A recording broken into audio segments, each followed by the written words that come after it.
walk through a jungle, be aware of what may approach you. A fearless tiger is in its habitat, seeking whom it may devour today. Be aware that stealth movement belongs to a fiery, daring, and active predator. Preferably the Bayou Bengals. You've been warned. Welcome to the Tiger Dividends Podcast, hosted by Blake Terrell and LD Ely. Be very afraid.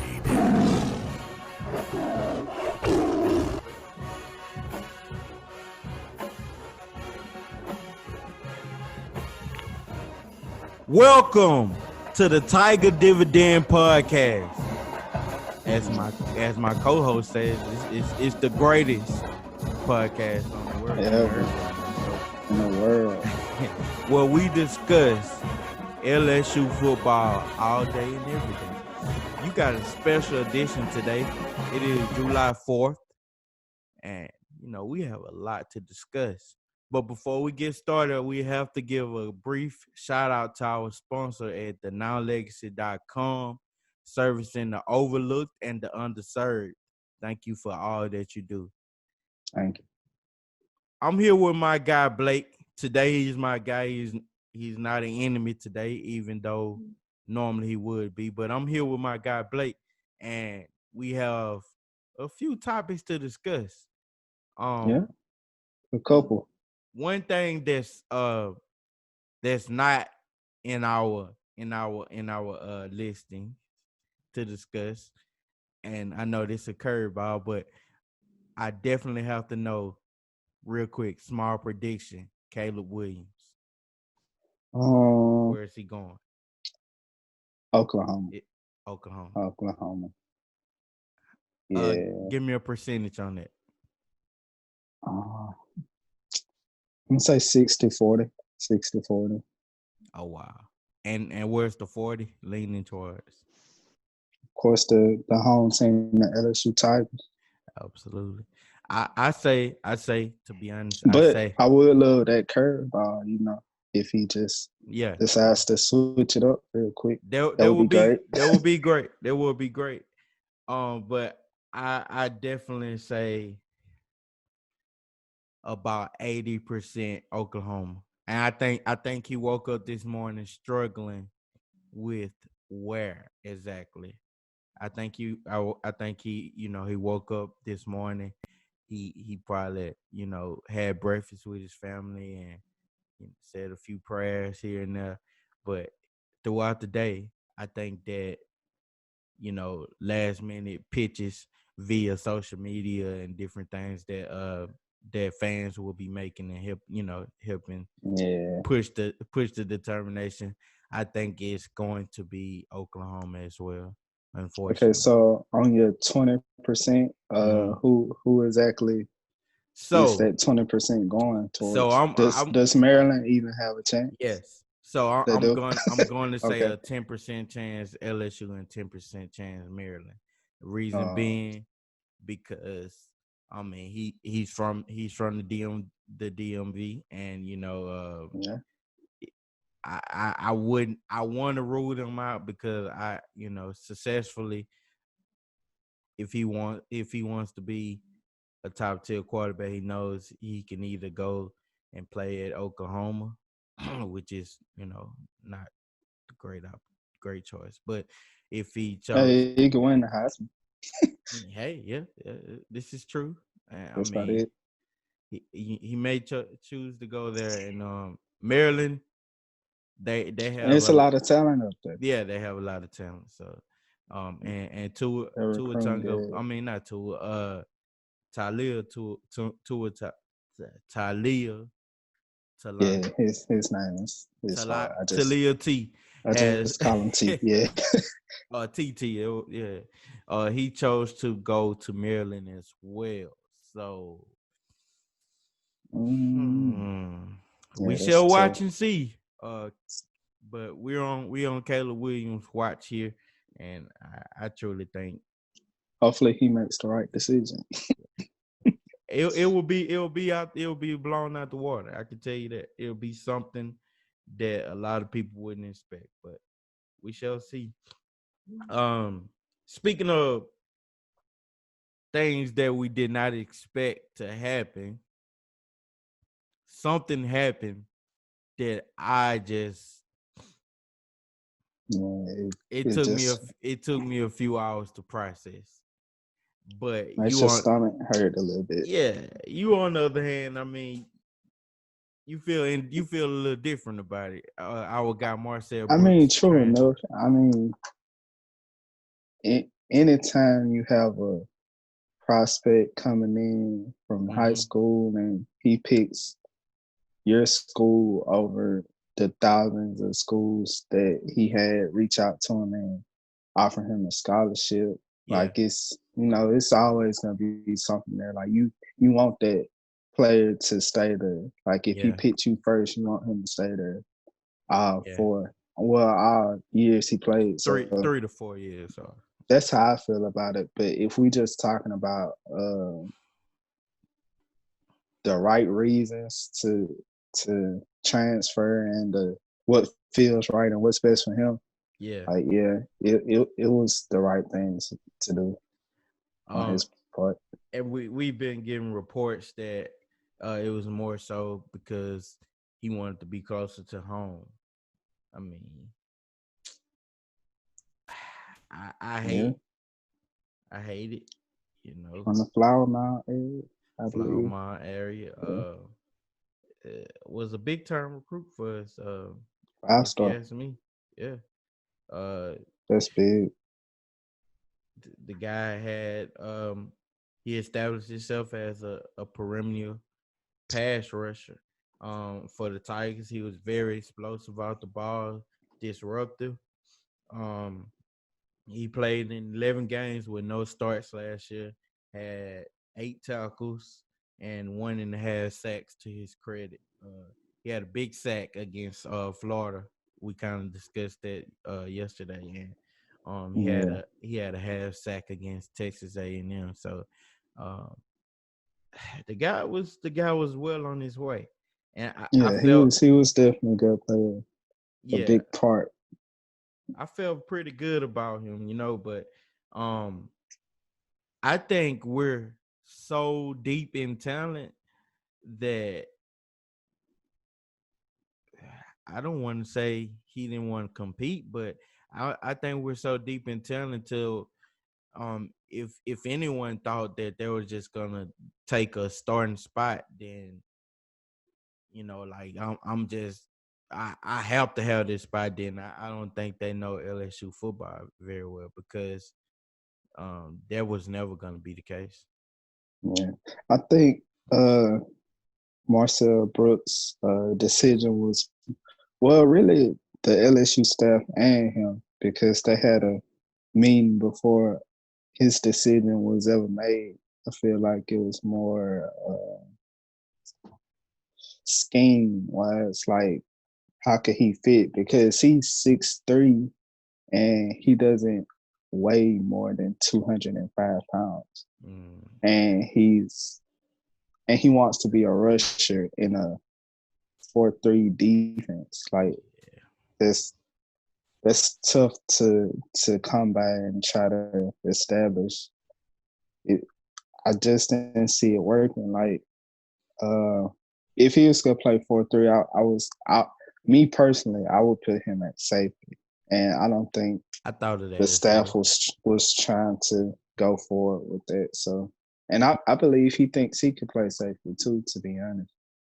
And I mean, the opportunity was open. We just had another guy choose to who stayed, right?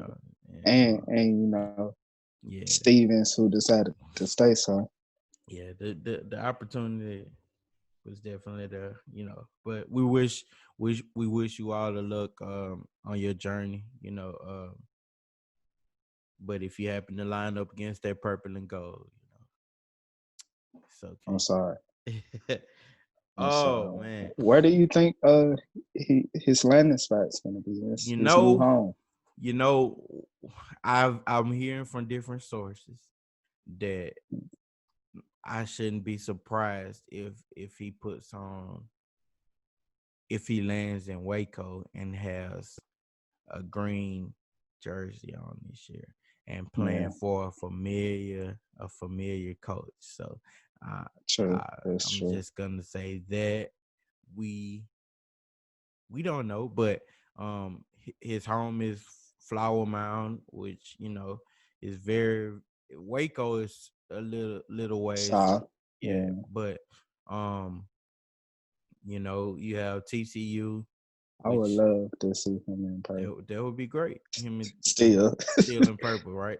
yeah. TCU is a great environment, and You you wouldn't have happen to know what defense they run, do you? I think they run a 3. If I'm I'm not not sure. mistaken.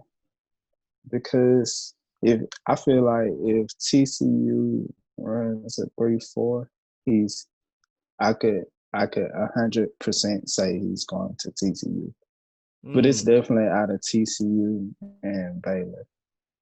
It would make sense for him to go to Baylor because his defensive coach is the head coach now, but it would it would definitely make sense well, for Baylor. you have I mean, competition wise, especially Baylor correct, was almost the conference champs last year if they would have correct, beat Oklahoma. So and had the opportunity to, but yeah, several times. yeah, That was a that was a good game until some parts, yeah.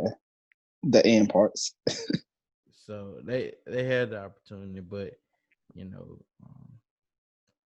I don't think they were. I don't think they was ready for the fight at the end. Maybe. I really think it was based off defense. So So I think that's why they made that higher. what I'm reading Defense was the problem. what I'm reading is they're running a 4-2-5 defense. That's their base defense, and it's quite experimental. And That could work. Coach Glasgow has uh has stepped up to do such. So actually, they may be running. They went from running the 3-4, and now they're running the 4-2-5. So Okay. well, Yeah, that could definitely work for Marcel Brooks. Why? Because he would be that fifth player out there in the secondary. yeah. So yeah, I mean, they could do a lot of things with him. He's very nifty, very fast, you know. that work. That could work. But hey, we wish you all the best of luck, Marcel Brooks, and successful journey here at the Tiger Dividends podcast. So, All right. but on to the new. We have 2 new recruits in recent days. Very talented. Yeah. Um Of course, we have to talk about Chris Hilton, who actually is on his way to be very legendary in Louisiana. He has a state championship in football and state championship in track and field. So the guy is very, very explosive. He's 5'11" and a half and weighs 169 pounds. 4-star recruit. Uh, Mm-hmm. very he's high in national rank, so and he's right there from Zachary, Louisiana. So I know that LSU has been looking at him for quite some time, and On time. that 169 could very well be 180 when coach when Yeah, coach Moffitt. when Coach Moffitt Yeah, gets his hands on him. So easy. the guy could actually step up and he might not see a lot of playing time next year, but he actually could be very key on special teams. Uh, very key in different ways. I Maybe definitely can see that. His highlight tape shows that absolutely, exactly what you're saying. absolutely. So I mean, hey, I'm looking forward to seeing Chris Hilton on the field. Um, we did not get to discuss Garrett Dillinger. The We guy finally have an out. of state Yes, lineman. yes, and it comes from Michigan. I I, I like to think, I like to think if you want a great lineman, a great offensive tackle, guard, center, you go into Michigan and All and right, and steal that guy before the in-states get him. And Gary Dillinger, very this talented. this guy is 6'5", 280 pounds, solid. And that's not even without the that's before campus. That's That's before before training camp. Tommy Moffitt. This Right. guy is 6'5", 280 pounds. I cannot wait to see. He actually has immediate impact, right? He definitely could come right in and start if he works at it, because I mean Right. we are deep at offensive line, and very deep on defensive line side. So, but I've heard different people actually flipping from defense to go play a little offense because uh, they thought we were limited at a time. But this guy actually And he could come brings some in and talent. compete. Yes, he could come in and compete, man. Um, And what's so special about this guy is he's really an athlete yeah, because he's a basketball star too. yeah. He won a championship with his high school basketball team too, Wow, wow, man. playing the four. He's talented. Playing the four. Wow, wow. Oh man. Then we have Naquan Brown. Did you get your opportunity to check Naquan out? No, I didn't. That's another defensive line guy, right? Yeah, he's a weak side defensive end. He just committed to LSU over Boston College, Charlotte, Coastal Carolina, and East Carolina. So this guy is actually from Virginia Beach. I Another actually out of state. Wow. and I actually watched his commitment video, and uh you can see the hunger in this guy. He's 6'3", 205 already. 6'3", 205, and he's playing weak side defensive end. So I can very well see another guy that's gonna be in heavy rotation for LSU. I could Uh definitely see that. 4-star recruit. Uh very highly talented. Has been mentioned. I can't believe he wasn't being recruited by, other guys in the SEC, but LSU has a certain formula that Right. that And it's that working. yes. I'm very proud of where Can't Coach believe O all of stepped these on out of right now. state commits. Yeah, man. Like I don't think it ever been this high. No, we killing it, man. We killing it. We have, let's Like see. you would have to go back some years. Yeah. We have California, Texas, Michigan, Mississippi, Ohio, Virginia, Georgia, Hmm. Florida. Yeah.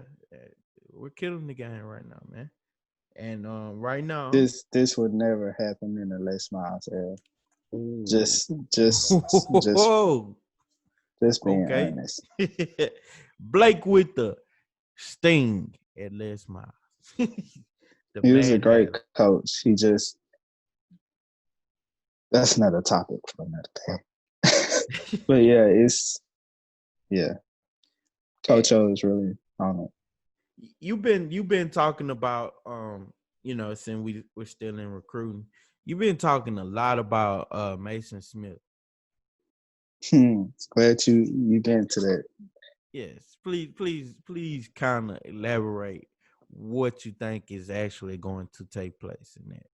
Um, okay, so he recently did a interview on Off the Bench. Y'all can go Okay. listen to that. Yeah.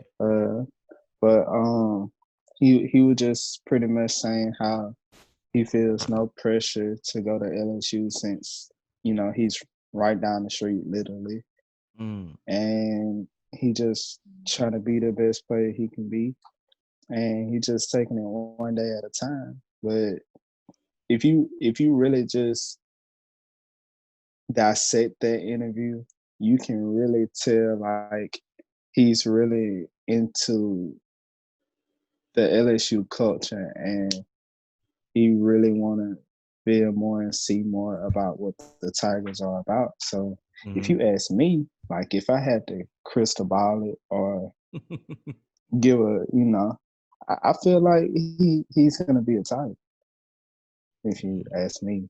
Just off of his tone and how he reacted to LSU questions. Like Yeah. it was solely about, football overall. But when it came to questions about LSU, he had a different tone. He had a different demeanor about it. So that's how I feel about it. And Which, also with that, it's a package deal yeah, tell because us about this package deal.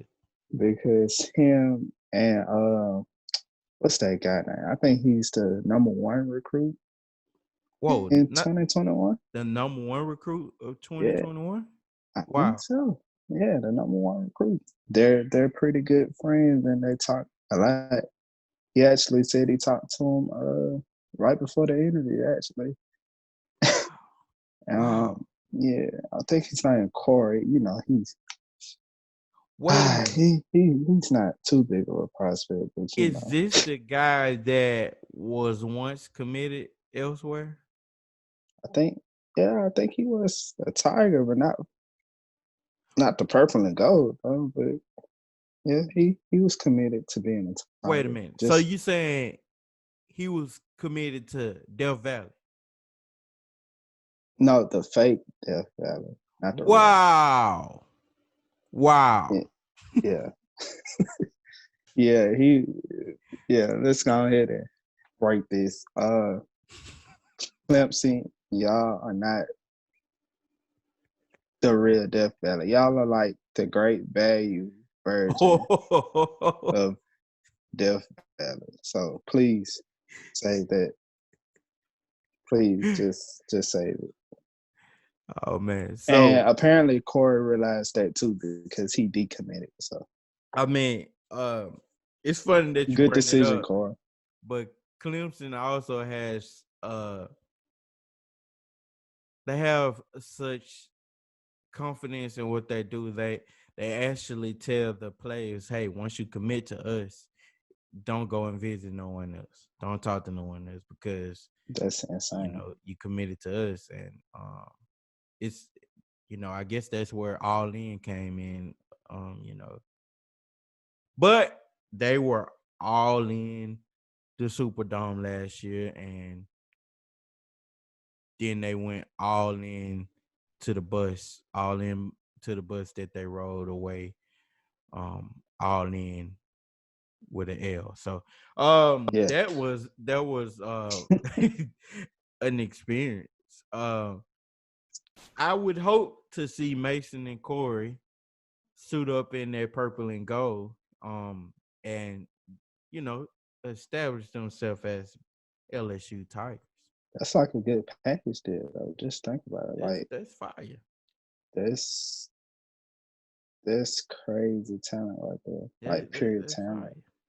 That's fire, man. And if you ask me, that's how I look at it. It's quite fire. 4-3. 4-3 talent, man. And it's so much out there, so many different things that Bo Pelini can implement around everything, man. I feel very confident in the things that we're going to be able to do, man. And not so much and I'm very proud of all the commitments that we've got. I feel very confident that all of them will be in purple and gold next year. And that's I don't feel I don't feel anywhere about that. I feel very great that we have our foot on the back of Alabama's neck. All right. We are taking control of the SEC, rightfully so, man. We have always been the premier team in the SEC, All right. and Now it's just that extra it's happening. boost. And I think it's gonna happen all the way around. If we were, if the things that the things transpired didn't happen, I believe that not only were we gonna see a national championship in just football this year, we're gonna have some and to hold up in basketball, maybe uh Baseball. baseball, If uh it goes through. yeah, right. Tennis, everything possible. Track and field was gonna be great this year. But As no, always. Yeah. on to next year. We got some great things happening. This is the Tiger Dividends podcast.